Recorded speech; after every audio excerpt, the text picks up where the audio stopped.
Okay, now let us go with another example.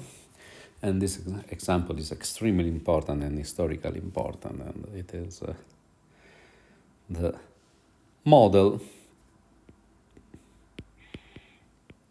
of an object that falls. Falling particle. So particle here means just it has not an internal structure.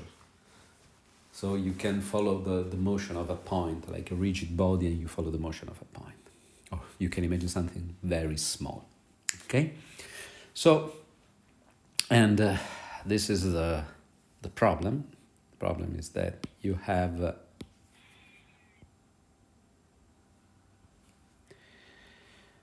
the ground, here you have the ground, and then here you have a vertical direction where you put an axis that traditionally is called Z here.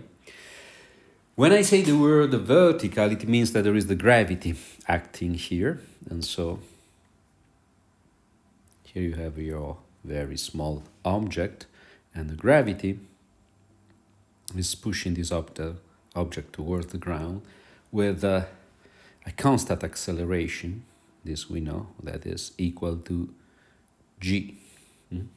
This is a vector, so the vector has a vertical component with this, which is minus g. So we can say that this is minus g z unitary vector, okay?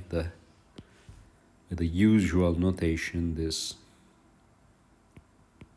is the unitary vector z whose modulus is equal to 1, okay? Now the function that we want to find, that describes the motion of our object, will be z of t, that is the position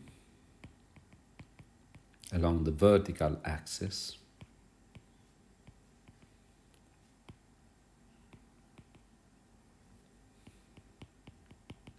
of the falling particle at time t.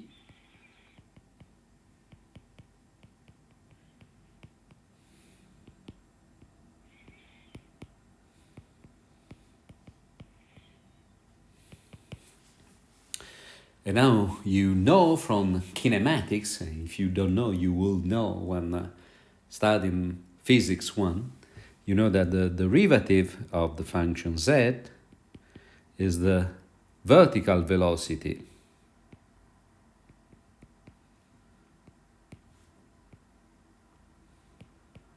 of the falling particle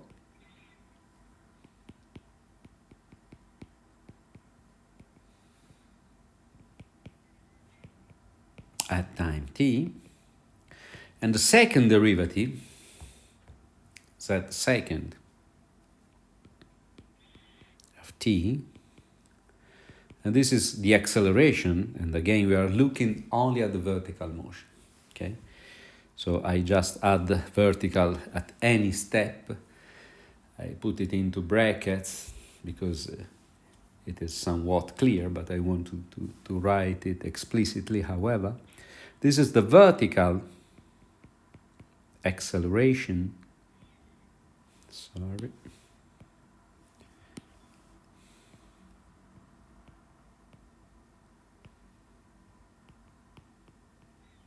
of the falling particle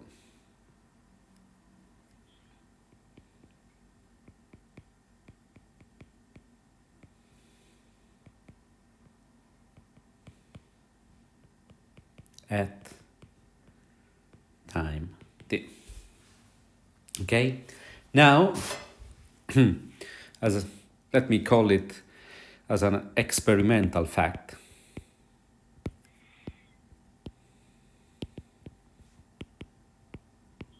The gravitational acceleration is the same for all objects. This is an extremely deep point, extremely deep, okay? The gravitational acceleration is the same for all objects and amounts to g, which is minus g times z. Okay, so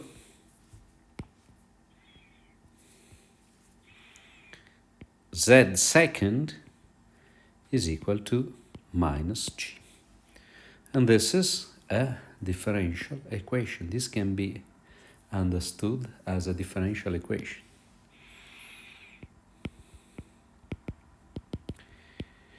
An ordinary differential equation, again, which is somewhat different from the previous one, because here there is z second, but there is no z. There is no z prime. So where z is the unknown.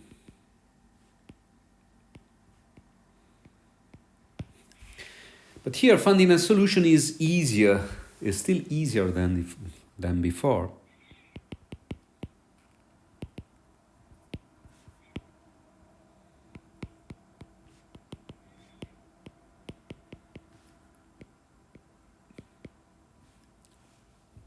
Than in the Malthus case.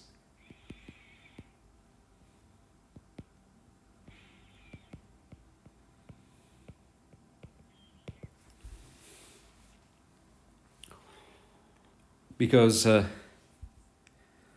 so this is z second. Oh, I want to tell you another thing. Since the derivative of the highest degree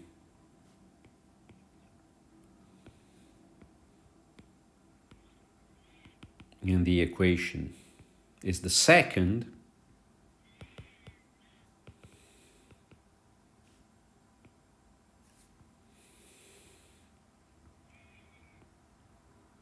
this equation is a second order ODE.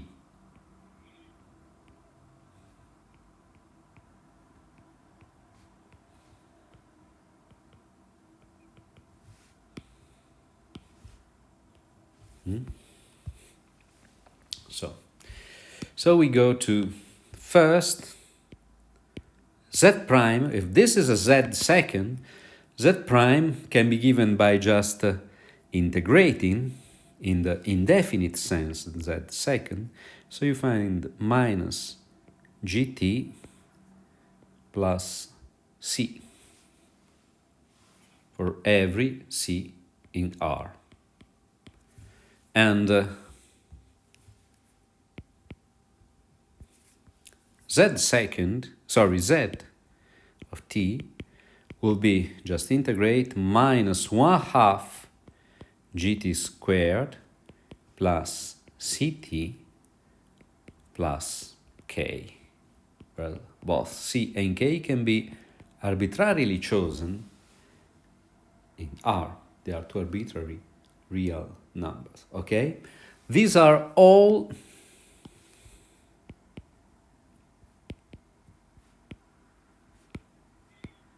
solutions to the ODE z second equal to minus g. I know you already are able to perform this computation, just an integration, but try to change the spirit. In this spirit, this is a differential equation, and this is the set of all its solutions. They are infinitely many again. In this case, there are infinitely many too.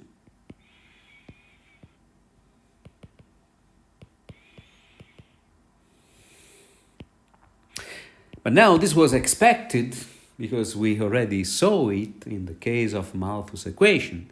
So with infinitely many solutions, you don't have predictions, okay? But this is not dramatic because you have to add the so-called initial conditions, okay? So add the initial conditions. So in order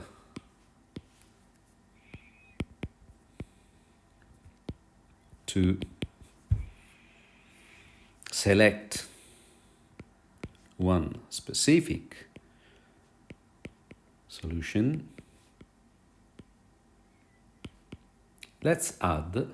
we introduce an initial condition. So as before, in the previous problem, Malthus problem, the initial condition was just the population at a certain time, t naught. And now we replace it by the height at a certain time. Indeed, this equation describes the fall of an object irrespective of the initial height. If you consider this object just 1 meter above the ground, or if you consider to throw the object from a plane, the motion will be different. Okay? So the initial condition we introduce is the initial height z naught at time t naught. So we have that z of t naught, which is minus 1/2 g t naught squared plus c t naught plus k is equal to z naught. Okay, but notice that this is not sufficient, so this initial condition is not sufficient to select only one solution.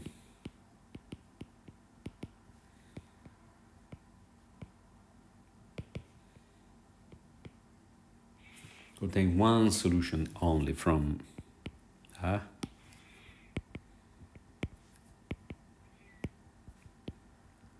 the set of all solutions.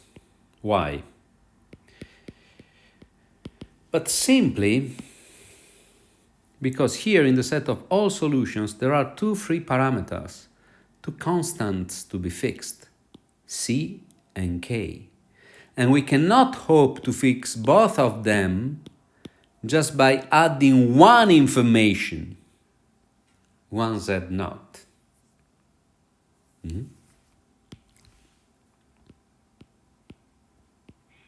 So we cannot determine both c and k by imposing only one additional information.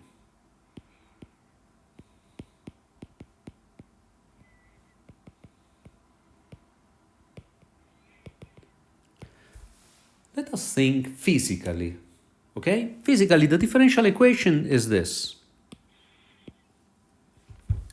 Physically, the differential equation is this. And it describes the falling of all objects, at least the projection of the motion along the vertical axis. We are only interested in this. But in order to determine the motion, we have the freedom to choose the initial height, but not only the initial height. We can choose also the initial velocity, the initial vertical velocity. We can leave the object free to fall, so initial velocity is equal to 0. We can throw it toward the ground, so initial velocity is negative, because it is opposite with respect to the direction of the axis. Or we can even throw the object towards the high, so the initial velocity is positive. And for every choice of the initial velocity, also once fixed the initial position, for every choice of the initial velocity, we have a different motion. This is very important. Okay? So, another additional information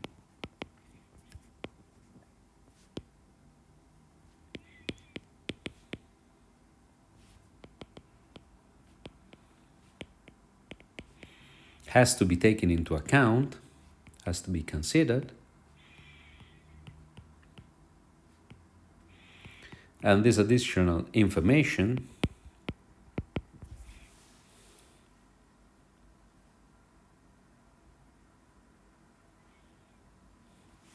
may be, for instance,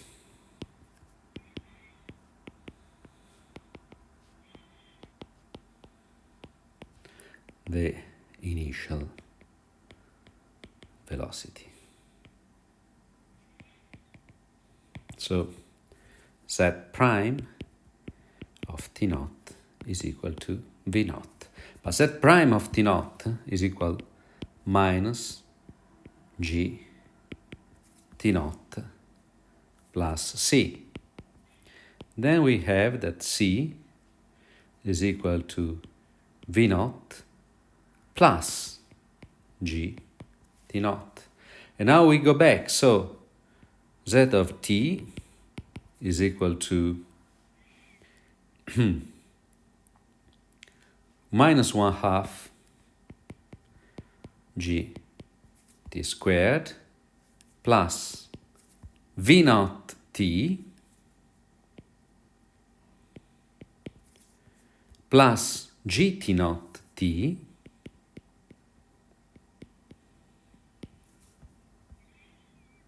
plus k. And now z of t naught is from one side zeta naught, but it is also 1 minus 1/2 g t naught squared plus v naught t naught plus g t naught squared plus k, and this is equal to 1/2 plus 1/2 g t naught squared plus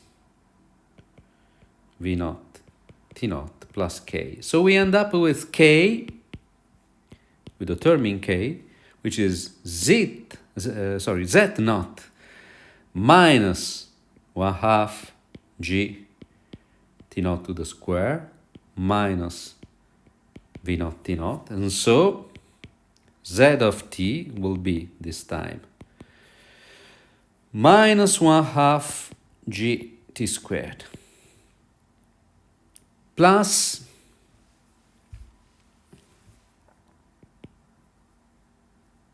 v naught t plus g t naught t plus z naught minus 1/2 g t naught squared minus v naught t naught. Okay, but there is something. Oh no, okay, it is correct, apparently. So we have, this is equal to minus 1/2 g t squared plus t naught squared plus g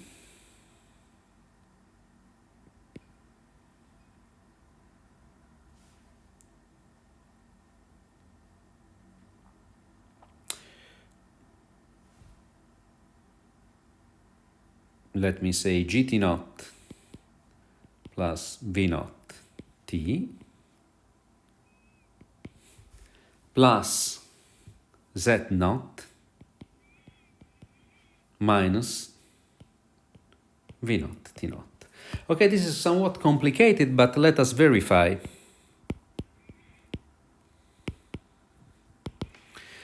So z second, you see that this is a constant term, it disappears. This is a first power term, it disappears, and then it remains only this one. So z second is minus g, and this is correct. Okay, then z of t naught, this is correct because it is minus, this is, okay, let me perform the computation directly. Minus g t naught squared plus g t naught squared plus v naught t naught plus z naught minus v naught t naught, and here this is z naught, and it is correct. Z prime of t. Here you have this is minus gt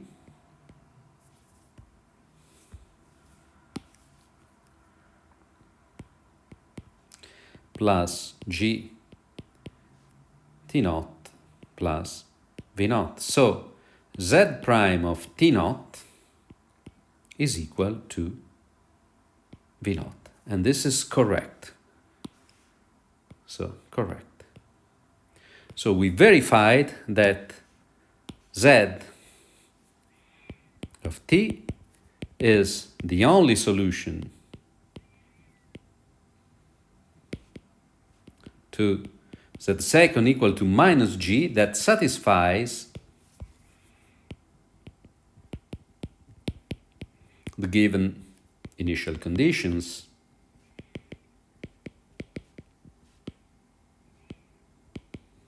So again, imposing initial conditions selects only one solution, but notice that this time we had to impose two initial conditions, not only one.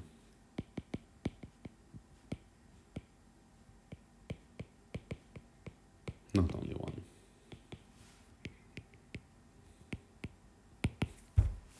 This is because the equation is second order.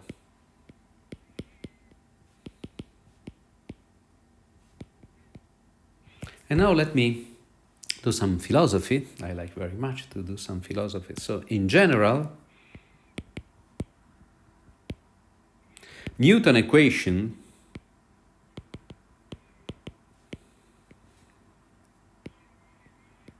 so this famous F equal to ma is, from the mathematical point of view, a second order differential equation.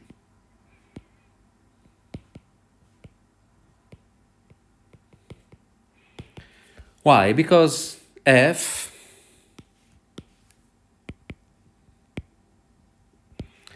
depends on what? On the position of the system we are considering, on the velocity of the system we are considering, and of the time. And this is equal to mx second derivative. Okay? We are supposing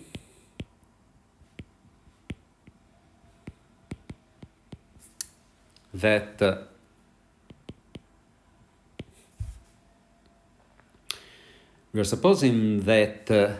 force law does not depend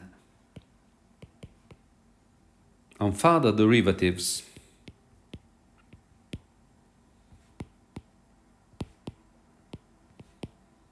of the motion. And this is always true. This assumption is true except for the so-called Abram-Lorentz model.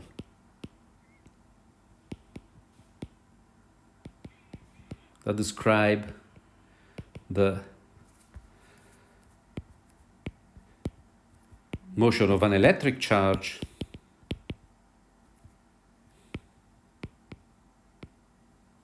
in its proper electromagnetic field. This is a so-called self-consistent model. It is a huge problem. There is a third derivative. A third derivative is there. So some solutions must be excluded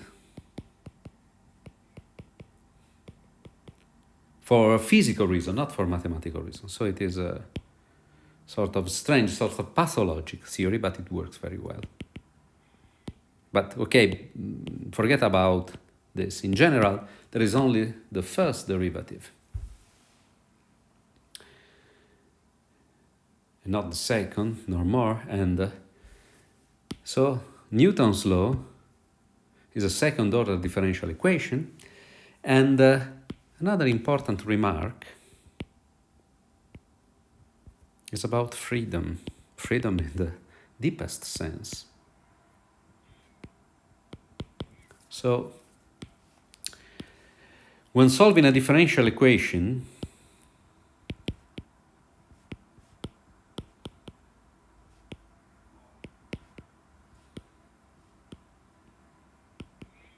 one determines the motion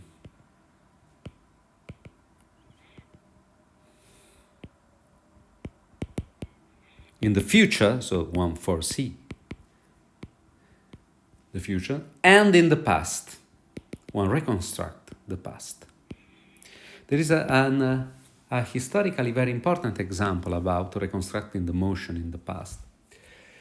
It was Galileo who said that through his lenses he could see some new planets. And but no other guy for some century was able to see these planets, and so it was, I think, the Sidereus Nuncius, 1610. I should verify this information. And so all people who studied works by Galileo thought that he was cheating in order to make a good commercial of his invention of this instrument that was that were the lenses. But at the beginning of the 19th century, of the 20th century, if I remember well, a new planet was discovered. It was Neptune. And then, using the differential equation describing the motion of the planets, it was established that in the point that was precisely given by Galileo, at the time of Galileo, there must be Neptune. So Neptune was there. So this for what concerns the past, Galileo and Neptune. But there is a very, very deep problem. The problem is the freedom problem. If we are made of particles,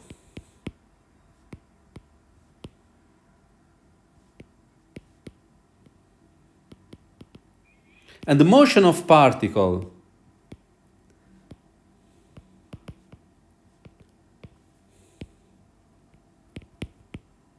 is ruled rigidly by differential equations,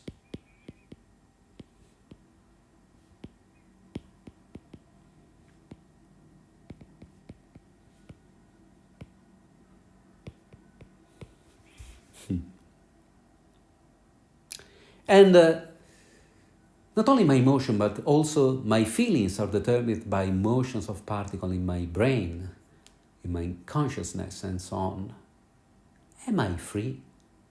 Or simply, I don't know exactly what is my differential equation and my initial condition, so I'm not able to understand that I'm not free, that everything is written on my actions and so on. This is an extremely huge problem from the philosophical point of view. So, are we really free? Do we have choices? To my knowledge, there is no shared answer to that. But I can say one thing, that since 1 century, the fundamental theory is no longer the Newtonian mechanics, but rather it is quantum mechanics. In quantum mechanics, I already wrote you the Schrodinger equation. There are differential equations. Schrodinger equation is not really an ODE, it's called PDE, partial differential equation, but it is deterministic too. Okay? Schrodinger equation replaces Newton's equation, but it is a so-called PDE, partial differential equation, not an ODE. However, it is deterministic, which means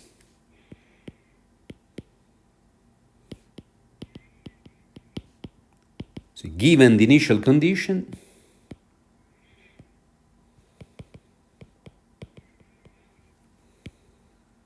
the solution is determined.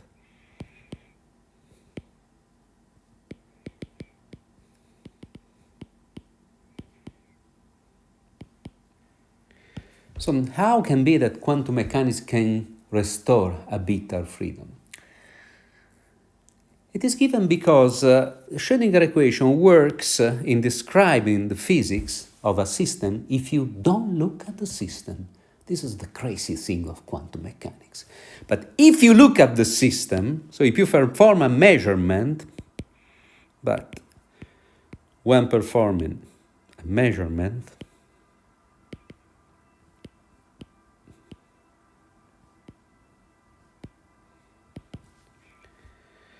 Schrodinger equation does not work anymore. This is really crazy, but it is like that.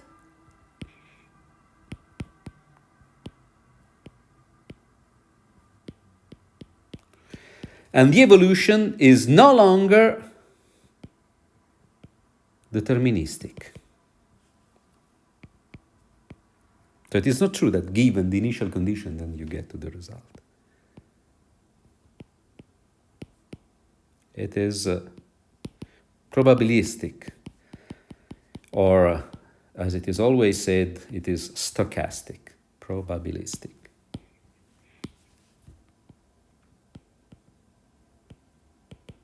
The technical word is stochastic.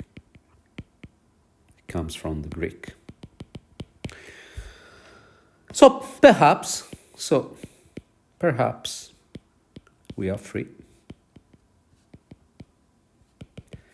And the dream of Laplace is a failure. Laplace said, if God is able to know the initial position and velocity of all particles, then he knows the past and the future. So quantum mechanics, perhaps we are safe from this predetermination of all our lives, of all our decisions, of all our